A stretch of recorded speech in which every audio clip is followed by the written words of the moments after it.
If y'all out there, bless your heart, turn down Confederate statues and changing the names of streets and parks from Confederate to whatever you want to be, ladies and gentlemen, please stop it. You don't see black folks out there tearing that stuff down. Why?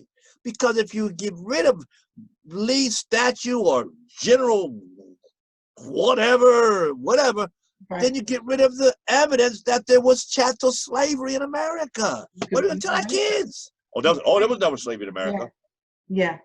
Please stop it. If you care about the matter, Confederate statues are a matter of black lives. That makes sense to you? Yeah. Confederate statues are a matter of black lives. Symbols, all of it is of great evidentiary value. All of it.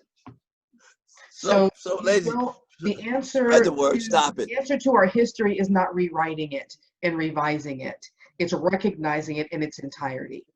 And that's why I always say there's no black history, there's no white history, there's just history.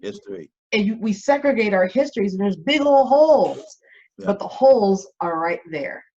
We combine them and we realize it's all one history.